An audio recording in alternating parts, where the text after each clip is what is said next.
प्रधानाचार्य महोदया, सम्मानित शिक्षकगण और मेरे प्रिय साथियों, आज हम आपके सामने प्रस्तुत कर रहे हैं भारत के एक महान वीर राजा सम्राट पृथ्वीराज चौहान का जीवन चित्रण। यह नाटक हमें सिखाता है कि सच्ची वीरता तलवार में नहीं बल्कि साहस, धर्म और स्वाभिमान में होती है। तो आइए देखिए सम्राट पृथ्वीराज चौहान की गौरव गाथा। जैसा कि हम सभी जानते हैं, कल महाशिवरात्रि का पर्व है। आज गुरुकुल में महाशिवरात्रि मनाई जा रही है।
स्थान है।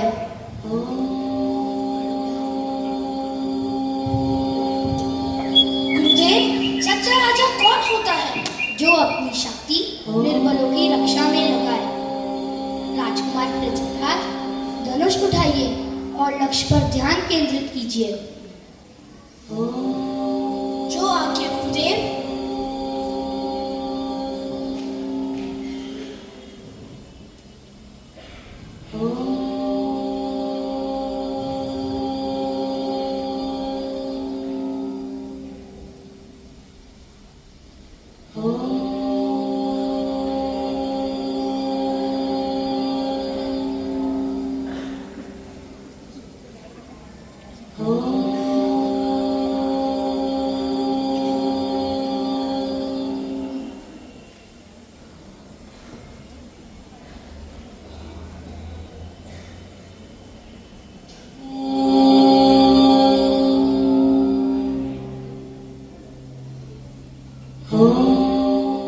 पृथ्वी, थोड़ा विश्राम भी करो। गुरुदेव, जब तक लक्ष्य प्राप्त न हो तब तक हम विश्राम नहीं करेंगे। राजकुमार पृथ्वीराज, सदैव याद रखना कि धनुष चलाना सरल है, पर क्रोध पर विजय पाना सबसे कठिन विद्या है। गुरुदेव, मैं प्रतिज्ञा करता हूँ कि मेरा शस्त्र सदैव अन्याय के विरुद्ध उठेगा। तथास्तु। तुम केवल योद्धा नहीं, एक आदर्श राजा बनोगे। जीवन की दिशा बन गई। यह कन्नौज का राज दरबार है। आज यहाँ राजकुमारी संयोगिता का स्वयंवर है, पर इस स्वयंवर के पीछे अहंकार और अपमान की भावना भी छिपी है। पृथ्वीराज चौहान से वैर के कारण राजा जयचंद ने उनकी मूर्ति को द्वारपाल बनाकर दरवाजे पर खड़ा किया है। राजकुमारी संयोगिता के स्वयंवर में आप सभी का स्वागत है। आज का यह स्वयंवर मेरी प्रतिष्ठा का प्रतीक है। जो योग्य होगा वही मेरी पुत्री का वरण करेगा। संयोगिता, तुम्हें यहाँ उपस्थित राजाओं में से ही किसी एक को अपना पति चुनना होगा। पिताजी, विवाह केवल परंपरा नहीं, यह जीवन का सबसे बड़ा निर्णय होता है। तुम्हें वही स्वीकार करना होगा जो मैं कहूँ।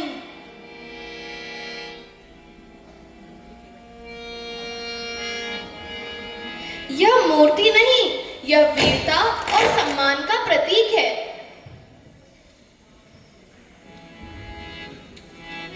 यह क्या कर रही है राजकुमारी? रुको, यह अपमान है। नहीं, यह मेरा स्वाभिमान है। मेरा हृदय केवल वीर पृथ्वीराज को ही स्वीकार करता है।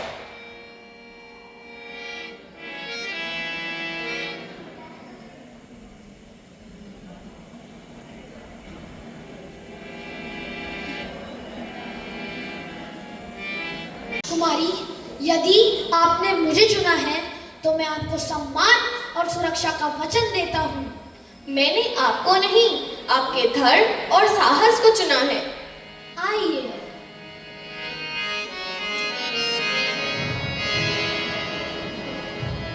यह स्वयंवर केवल विवाह नहीं, अन्याय के विरुद्ध साहसिक निर्णय था।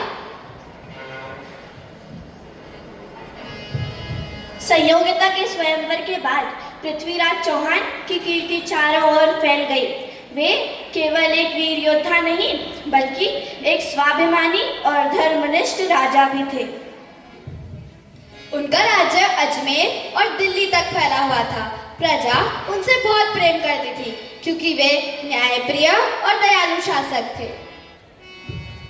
परंतु उनकी बढ़ती हुई शक्ति कुछ लोगों को अच्छी नहीं लग रही थी और वे किसी न किसी तरह पृथ्वीराज के विरुद्ध षड्यंत्र रचते रह रहे थे। विदेशी आक्रमणकारी मोहम्मद गौरी भारत की भूमि पर अधिकार करना चाहते थे। उसकी महत्वाकांक्षा अब सीधे पृथ्वीराज से टकराने वाली थी। इतिहास एक और था स्वाभिमान और धर्म, और दूसरी तरफ लालच और सत्ता की भूख।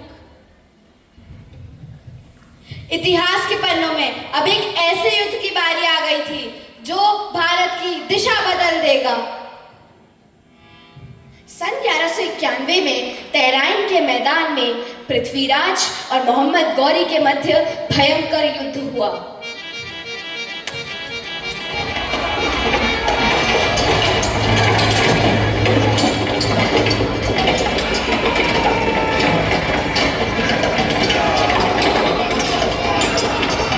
वीर सैनिकों, संख्या नहीं, साहस विजय दिलाता है।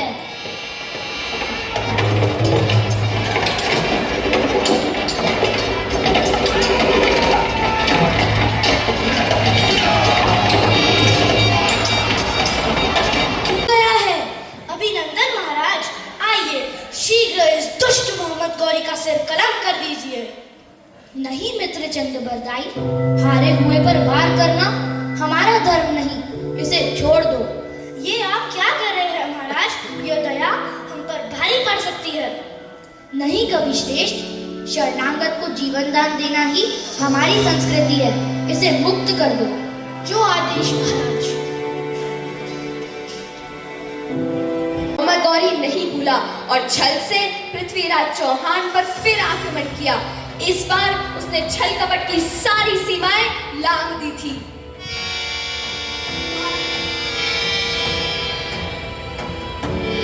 महाराज, महाराज, मोहम्मद गौरी ने नियमों के खिलाफ पीछे से हमला कर दिया है। हमारे सैनिक मारे जा रहे हैं। पृथ्वीराज, तुम हार चुके हो। सैनिकों, बंदी बना लो इसे। युद्ध नहीं विश्वासघात है। मैं पराजित नहीं धोखे का शिकार हुआ हूं। हा हा हा हा। आज तुम्हारी दया ही तुम्हारी हार का कारण बन गई है। सैनिकों, इसकी आंखों की रोशनी छीन लो।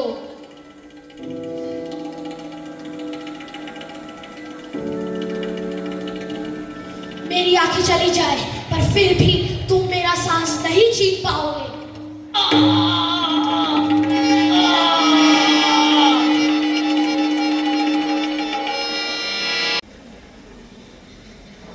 सुनो सभा, सुनो राष्ट्र, सुनो रण का गान, लो हृदय उस वीर का पृथ्वीराज चौहान। घोरी आया गर्व सजाए, छल कपट का खेल रचाए, पर चौहान की सिर दहाड़ तोड़ गई आक्रमण का पहाड़। रण में गूंजी भारत गाथा, लांघी वीरों ने हर बाधा। एक एक बार जब बोल उठा, दुश्मन थर थर डोल उठा। छल ने बांधा देह को, बांध न पाया वीर। आत्मा जिसकी स्वतंत्र थी, अडिग अजय गंभीर। रण में जिसे हरा न सका, युद्ध धर्म तो निभा न सका। छल से बांधा हिंदवीर को, पर शीश उसका झुका न सका। अजमेर का वह सिंह अभी धोखे से पकड़ में आया है।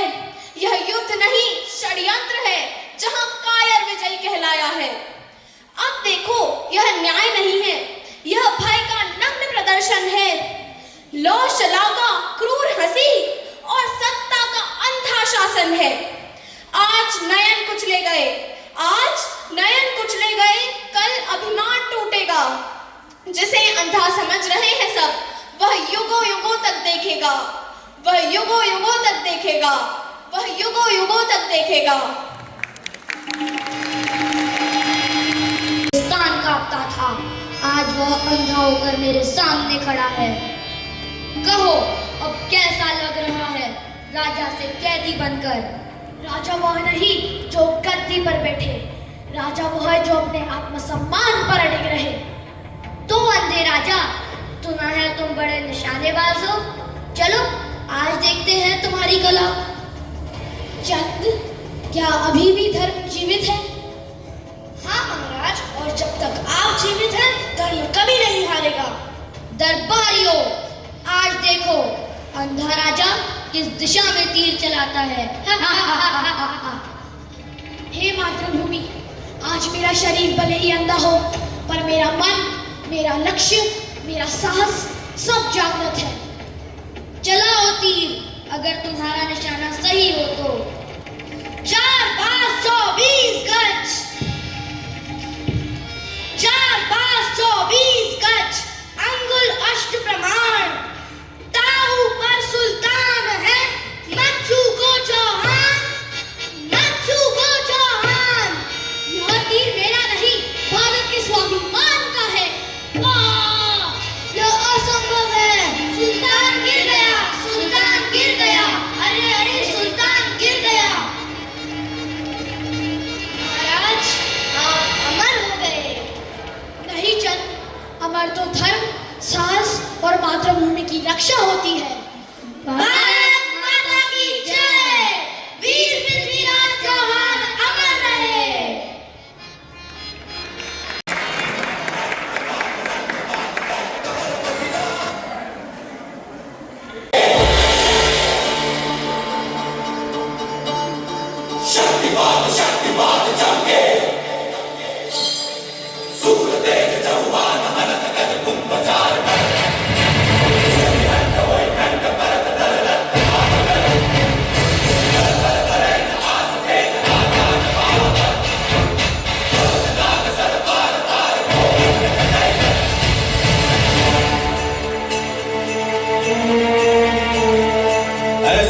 पृथ्वीराज जैसे गोकुल में हो मोहन,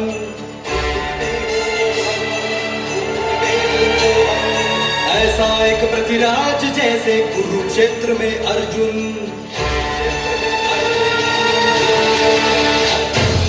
ऐसा एक पृथ्वीराज जैसे गोकुल में हो मोहन, ऐसा एक पृथ्वीराज जैसे कुरुक्षेत्र में अर्जुन, ऐसा एक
the success of this event and his eternal blessings.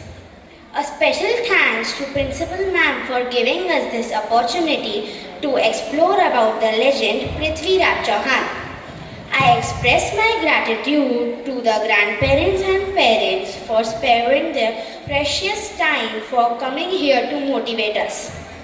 I also thank all the teachers and everyone who have directly or indirectly guided us. Thank you to the admin team for the arrangements. I also thank the audience for their patient presence. Thank you and Sai Ram.